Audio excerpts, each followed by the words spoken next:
Good day, everyone. Today I am going to discuss to you percent composition, empirical formula, as well as molecular formula.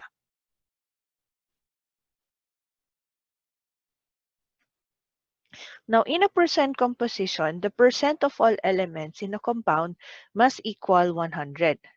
And so, the percent by mass of each of element in a compound is actually called the percent composition of that particular compound.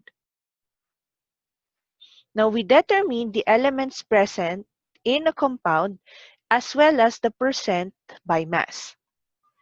For example, if you are given with a 100-gram sample of a new compound, and then this compound contains 55 grams of element X and 45 grams of element Y, which means that we will assume now that you have a 55% of element X and 45% of element Y.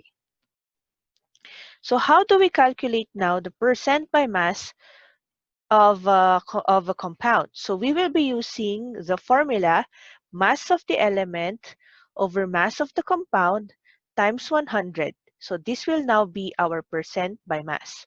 Now the question is, where do we get the mass of the compound? If you remember, we have calculated and we have learned how to calculate the molar mass of compounds. So using that technique, we will now get the mass of the compound using the molar masses. Again, for the mass of the element in 1 mole of compound, we divide that by the molar mass of the compound and then we multiply it to 100 so that we will be able to get its percent composition. Let's try this example. What is the percent composition of water? So, if we try to analyze this example, the first thing that we did is we get the molar mass of water. If you remember, we have for hydrogen, we have 1.01, and then for oxygen, we have 15.99. That will be the masses that is found in your periodic table. And then we multiply it to the number of atoms found in the compound. For hydrogen, we have 2 atoms, whereas for oxygen, we have 1 atom. And then after that, after we get their masses, we add, and so we get 18.02 grams per mole of as the molar mass of water.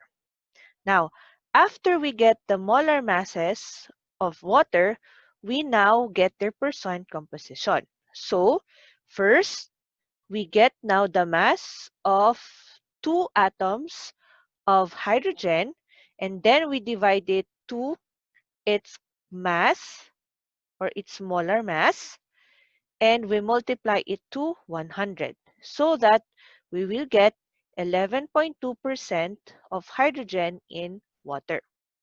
Now for oxygen, it's the same thing. We get the mass of 1 atom of oxygen. We divide it by the molar mass of the compound and we multiply it to 100 so that we get 88.8% of oxygen in water. And so, what is the percent composition of hydrogen? We get 11.2%, whereas for oxygen, the percent composition is 88.8% oxygen. Let's try another example.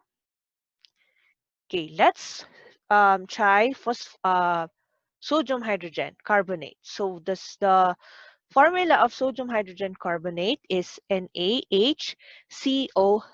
So how do we calculate now the percent composition of sodium hydrogen carbonate? So the first thing that we do, one more again, is we get first the molar mass of sodium hydrogen carbonate. So we write sodium, we have hydrogen, we have carbon, we have oxygen. After that, we get their masses. For sodium, we have 22.99 grams times we have 1 atom of sodium. And then for hydrogen, we have 1.01 grams. And we multiply it to 1 atom. For carbon, it has 12.01 grams. And we multiply it to 1. And then we have, for oxygen, we have 15.99 or 16 grams times 3. So we now get their different masses. So we have here 22.99 grams. We have 1.01 grams. We have 12.01 grams and 47.97 grams. And so the molar mass for sodium hydrogen carbonate will be 83.98 grams per mole. Okay, so now that we know its molar mass, we calculate the percent composition using these different masses.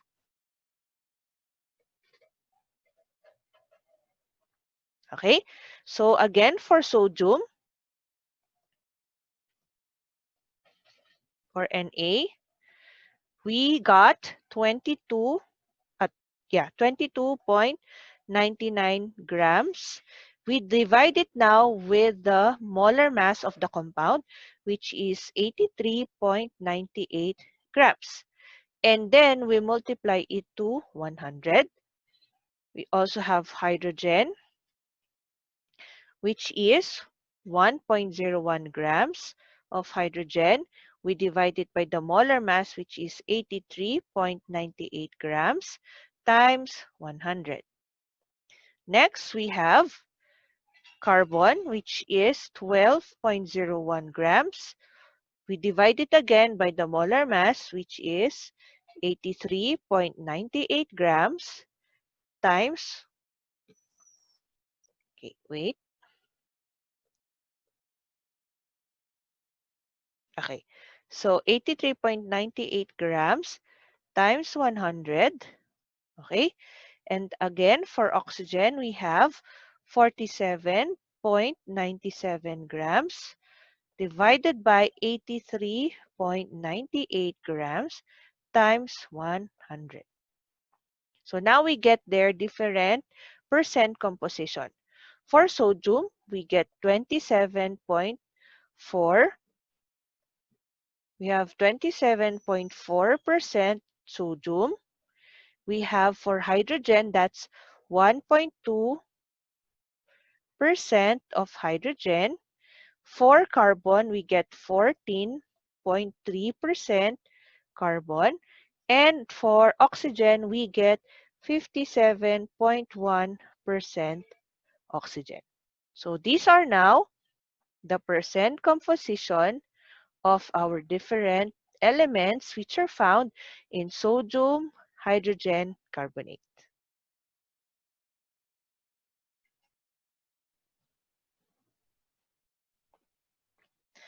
Another example, let's try phosphoric acid.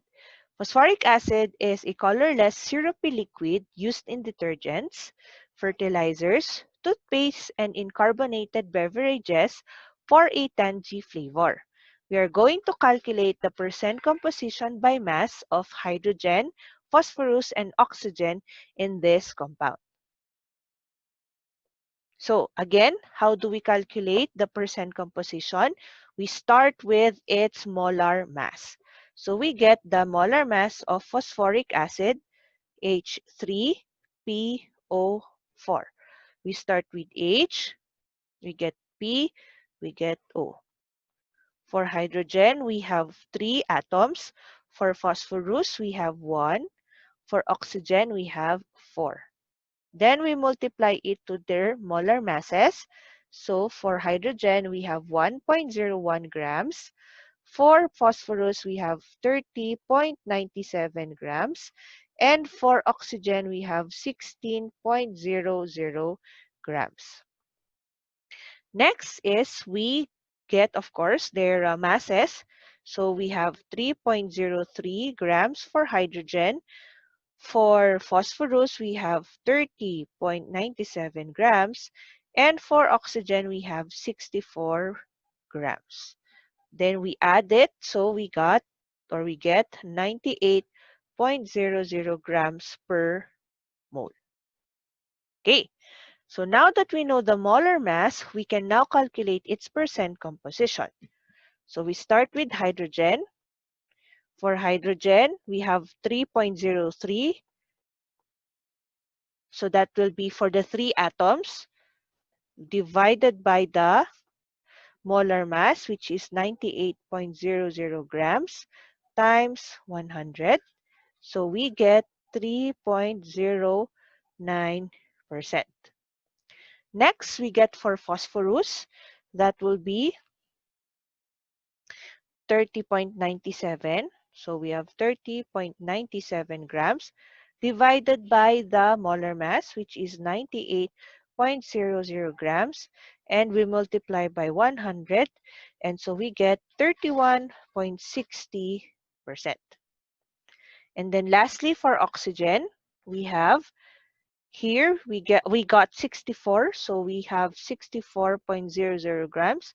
We divide it to its molar mass, which is 98.00 grams, and then we multiply it to 100. And so we get, for this oxygen, we get 65.31%. Now, one way to check is to add the different percent composition. If they equal to 100 or near 100, then it means that you got the correct answer. And so if we add 3.09% plus 31.60% plus 65.31%, we actually get 100.00%, which means that our answer is correct.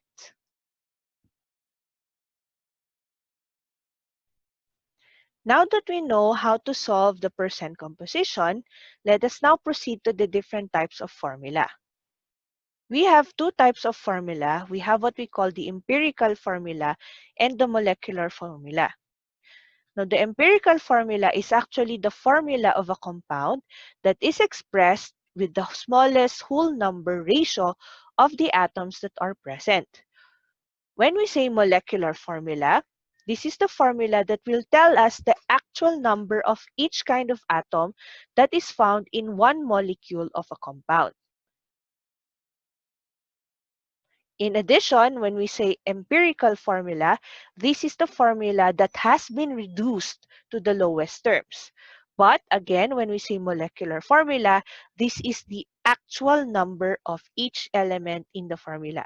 So for the molecular formula, we don't round it off, we don't reduce it. We do that for empirical formula. Let's try to look at and compare molecular formula and empirical formula with these different compounds. So we have here for H2O or water, the molecular formula is H2O. Its empirical formula is still H2O. But for C2H4O2, this is the exact number of atoms that are found in this compound. Its empirical formula is now CH2O. We also have CH2O, the molecular formula, and the empirical formula is CH2O. We have also a molecular formula which is C6H12O6. This is the formula of glucose. Its empirical formula will become CH2O. So if you notice, some of the molecular formula can actually be identical to its empirical formula, like H2O and like CH2O. However, some of them are rounded off or are reduced to its smallest number, like for the glucose, which is C6H12O6, but its reduced form will be CH2O.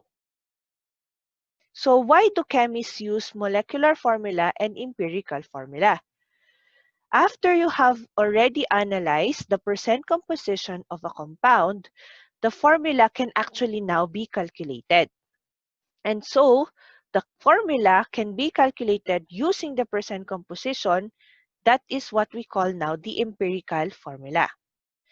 And if the chemists have already measured the actual weight of a single molecule, then they are able now to get the molecular formula of that compound.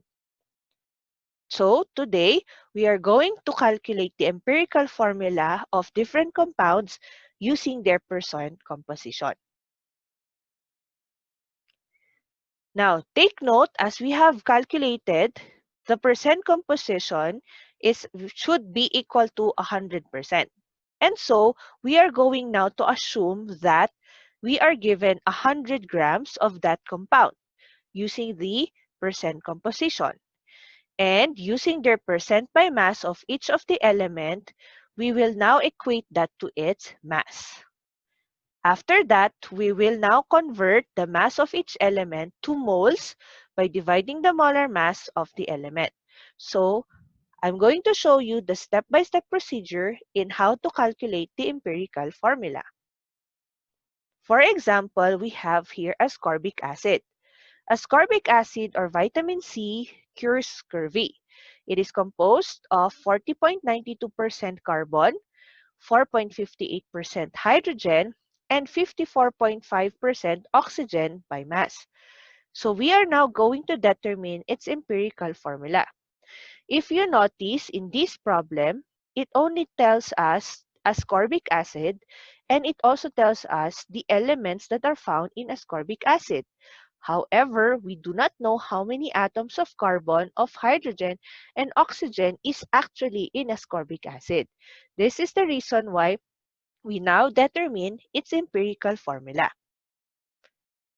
Let's try to solve this problem. How do we find now the empirical formula of a given compound? First step, if given the percentage of each element, we are going to assume 100 grams of the substance, and so we will convert the percent into grams. So take note, as I've mentioned earlier, we put 100%, or the percent composition should equal to 100%. So we will now assume that we have 100 grams of that particular substance. And so we are given in the problem 40.92% of carbon.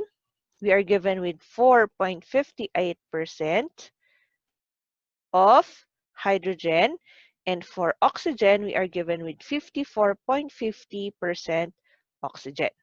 And it says here, we are just going to convert it to grams. So for carbon, we have 40.92 grams carbon. For hydrogen, we have 4.58 grams of hydrogen. And for oxygen, we have 54.50 grams of oxygen. So that's the first thing that we need to do to get the empirical formula. Okay. Next, convert to moles by dividing the amount in grams by the atomic mass of that element. If you remember, we again have calculated how to convert from grams to moles. And so using now our grams and the molar masses, we will be converting it to moles. So for the moles of carbon, we have 40.92 grams. This is the given. We multiply it with 1 mole over its molar mass, which is 12.01 grams. So that this and this will be cancelled. And so we get 3.407 mole of carbon. For the mole of hydrogen, the given is 4.58 grams. We multiply it with 1 mole divided by its molar mass, which is 1.01 grams.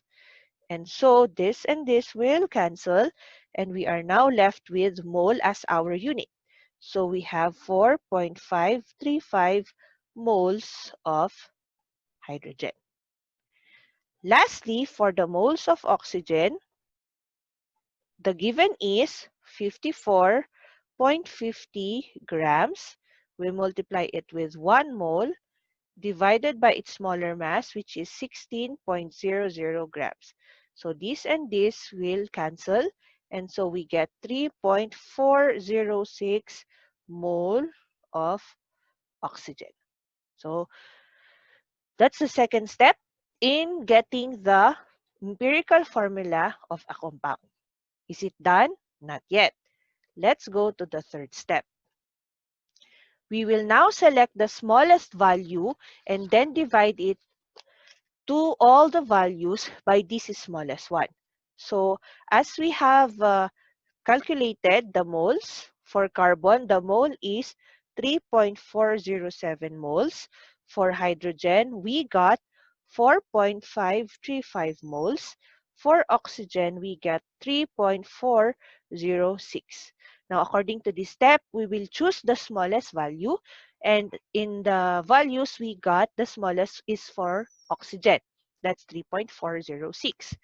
And so it says here, we have to divide all values with the smallest one. And so this will be 3.406. And then hydrogen is 4.535 divided by 3.406. And then carbon is 3.407 divided by 3.406. Okay, so for carbon, we get 1. For hydrogen, we get 1.33. For oxygen, we get 1. Okay, so now is it done? Again, it's not yet done. We go to the step number 4. The result of the step 3 will either be very close to a whole number or to whole numbers, or will be recognizable mixed number fractions. So, if any result from step 3 is a decimal mixed number, you must multiply all values by some number to make it a whole number. Okay? So, if you notice from our experiment or from our calculation, we did not get whole numbers for the 3 elements. There is one element that is actually a decimal or that has a decimal, and that would be for hydrogen. Hydrogen got 1.33. It says in this step that we need to multiply it to any number so that it will make so that it can make it a whole number. So it will be the nearest whole number. So for this part, it will be trial and error. Okay, so let's try for hydrogen. Let's say we multiply it by 1. Of course, it's still not a whole number. If it's 1.33 times 2, that will be 2.66. Okay, it will be still very far. And so we need to find another number. So if we multiply it by 3, then we get 3.99. So if your number is really, really very close, so this one will now become 4. Then we will use 3 as our as the number to multiply to all of the different elements. Okay? Okay. So now we multiply all of these elements to the number 3 so that they will all be equal. So for carbon, we have 1 times 3. So we got 3. For hydrogen, it's 1.33 times 3. So that will be 4. And for oxygen, we have 1 times 3. Then we get 3. Okay?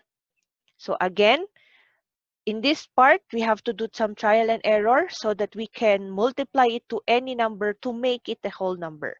After you get that number that makes that element a whole number, you multiply it to all of the elements.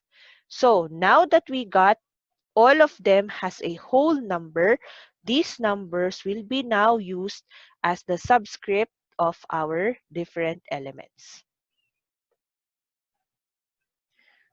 So what will be our empirical formula for ascorbic acid. For C, we got 3. For H, we got 4. And for oxygen, we get 3. So this is now the empirical formula for ascorbic acid.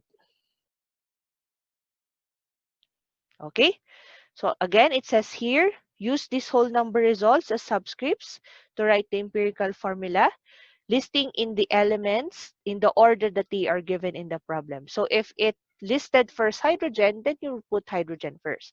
If it listed carbon first, then you put carbon first.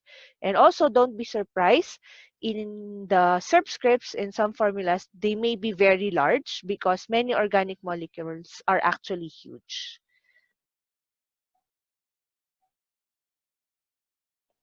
Now let's take another example. Let's say we are given with the percent composition of sulfur oxide, which is 40.05% sulfur and 59.95% oxygen.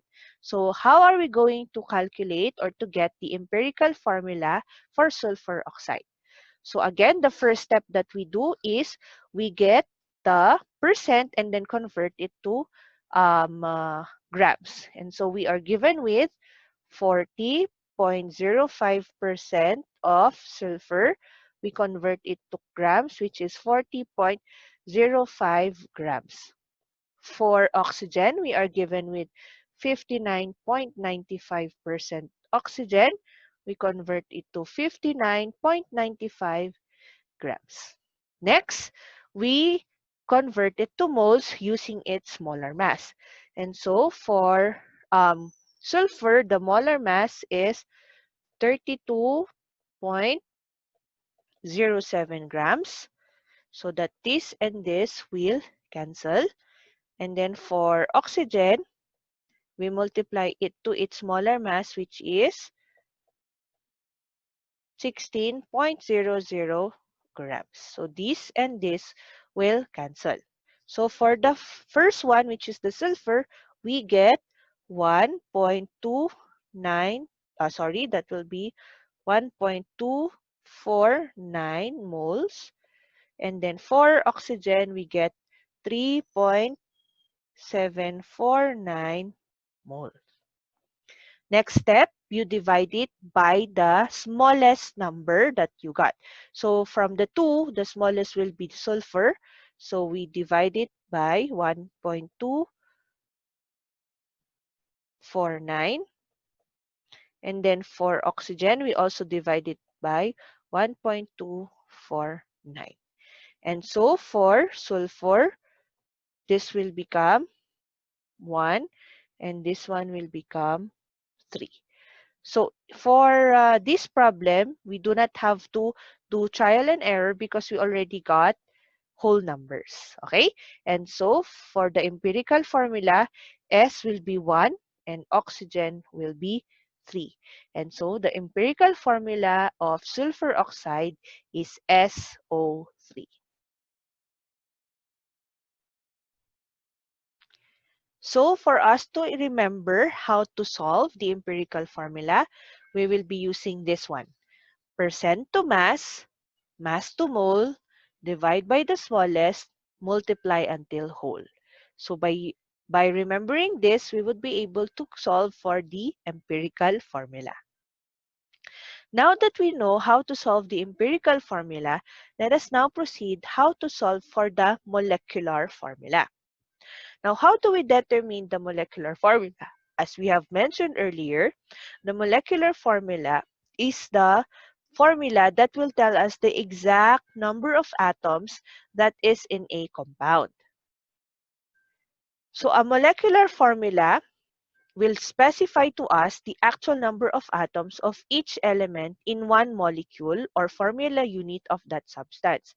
Unlike in empirical formula that it will give us the reduced number of atoms. However, for molecular formula, it's the actual. And so, in determining the molecular formula, we actually need to determine the molar mass of these different compounds through experimentation. And so, scientists first get the molar mass of these different compounds inside the laboratory.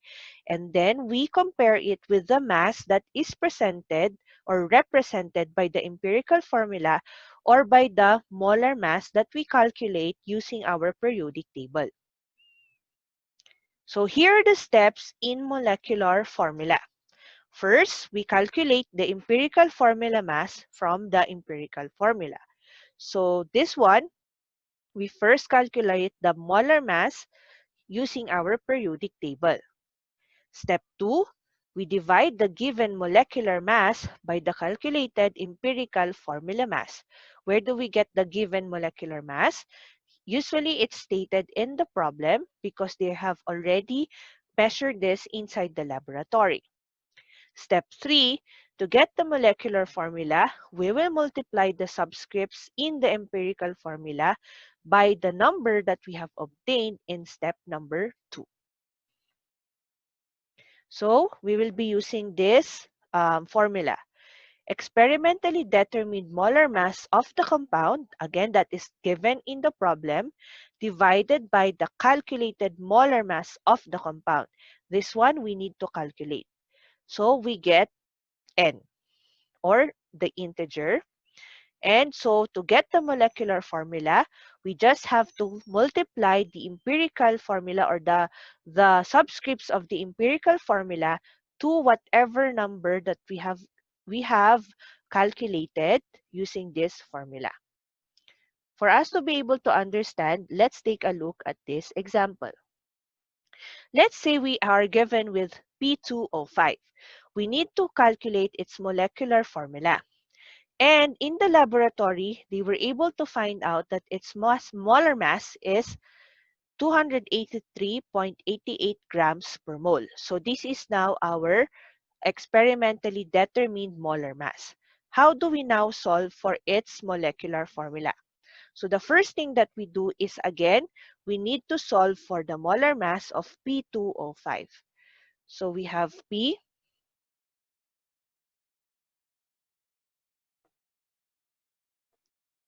and we have O, and then for P, we have 2. For oxygen, we have 5. We multiply it to its molar mass in the periodic table. For phosphorus, we have 30.97. For oxygen, we have 16.00 grams. Okay? And so, for phosphorus, we get 61.94 grams. And for oxygen, we get 80 grams.